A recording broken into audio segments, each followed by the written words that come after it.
Hello दोस्तों, तो कैसे हैं आप सभी। आशा करता हूँ आप सभी कुशल मंगल होंगे। आज हम बात करने जा रहे हैं सौर मंडल के बारे में। आखिर सौर मंडल कहते किसे हैं, इसकी परिभाषा क्या है। अगर आप इस वीडियो को लास्ट तक देखते हैं तो मैं वादे के साथ कहता हूँ कि आपको कहीं और वीडियो देखने की जरूरत नहीं पड़ेगी। मैं आपको बहुत ही आसान भाषा में समझाऊंगा जिससे आपको समझ में आ जाए। सौर मंडल हमारे ब्रह्मांड का एक छोटा सा भाग है जिसे हम एक परिवार के तर्ज पर समझेंगे। जैसे एक परिवार में 3 सदस्य होते हैं, 4 सदस्य होते हैं, इसी तरह हमारे सौरमंडल में 9 सदस्य हैं। 9 सदस्य में हमारा सूर्य मुखिया कहलाया। जैसे एक परिवार में एक घर का मालिक होता है, उसी के अंडर में सब लोग रहते हैं, सब लोग कार्य करते हैं, उसी को हम मुखिया कहते हैं। इसी तरह हमारे सौरमंडल में सूर्य हमारा मुखिया हुआ और उसी के अंडर 8 सदस्य रहते हैं और सूर्य को ही फॉलो करते हैं। अब हमने ये तो जान लिया कि 9 सदस्य में से जो मुखिया हुआ उसका नाम सूर्य है, लेकिन अभी हमने ये नहीं जाना कि बाकी 8 सदस्य का नाम क्या है।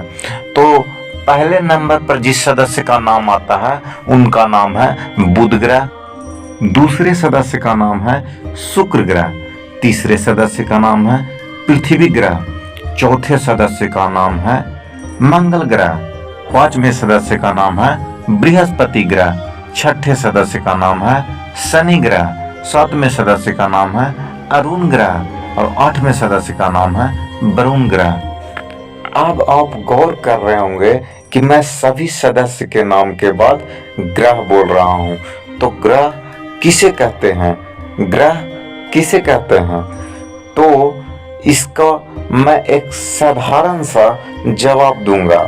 जैसे सूर्य के चारों ओर चक्कर लगा रहे खगोलीय पिंडों को हम ग्रह कहते हैं। तो जो इसमें 8 सदस्य हुए वो सभी क्या हैं, खगोलीय पिंड हैं। खगोलीय पिंड जो सूर्य का चक्कर लगा रहा हो उसे ही हम ग्रह कहेंगे। जो सूर्य का चक्कर नहीं लगा रहा हो उसे हम ग्रह नहीं कहते हैं, उसे हम उल्का पिंड, क्षुद्र ग्रह ये सब कहते हैं। इस पर मैं एक अलग से वीडियो बनाऊंगा, आप लोग उसे भी जरूर देखिएगा। जैसे आप रात को जब छत पर सोते होंगे तो आप लोग देखते होंगे कि तारा टूट करके नीचे आ रहा है, पर वो कोई तारा नहीं होता, वह क्षुद्र ग्रह और उल्का पिंड होते हैं। उल्का पिंड और क्षुद्र ग्रह भी हमारे सौरमंडल का ही हिस्सा है, पर वो हमारे सौरमंडल में इधर उधर विचरण करते रहते हैं। उनको ग्रहों की सूची में इसलिए नहीं रखा जाता क्योंकि वह ग्रह के नियम को फॉलो नहीं करते हैं। ग्रह उसी को कहा जाता है जो सूर्य के चारों ओर चक्कर लगाता है, और आकार के मायने में भी उल्का पिंड और क्षुद्र ग्रह बहुत ही छोटे होते हैं, तो उनको ग्रहों की सूची में नहीं रखा जाता है। कुछ समय पहले तक सौरमंडल में 10 सदस्य हुआ करते थे, जिसमें सूर्य मुखिया होता था और 9 ग्रह होते थे, लेकिन अब घट करके 8 हो गया है। 9वां ग्रह जो था उसका नाम था प्लूटो, जिसे बौना ग्रह के नाम से भी जाना जाता था। लेकिन प्लूटो ग्रह के परिभाषा के मुताबिक खरे तौर पर नहीं उतर पाता था, जिसके कारण उसे ग्रहों की सूची से बाहर कर दिया गया और उसके बाद सौरमंडल में 9 सदस्य ही रह गए, जिसमें सूर्य मुखिया हुआ और 8 ग्रह उनके सदस्य हुए।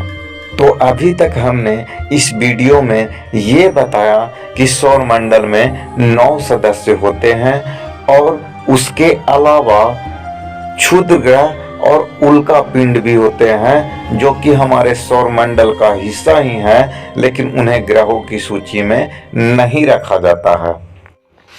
तो फाइनली हम ये कह सकते हैं कि आकाश गंगा में सूर्य के चारों ओर चक्कर लगा रहे ग्रह, उपग्रह, उल्का पिंड और क्षुद्र ग्रहों के समूह को हम सौर मंडल कहते हैं। आपको इस वीडियो से कुछ जानकारी मिली हो तो आप चैनल को सब्सक्राइब जरूर कर दीजिएगा, ताकि हमें और आगे वीडियो बनाने का मोटिवेशन मिलता रहे। धन्यवाद।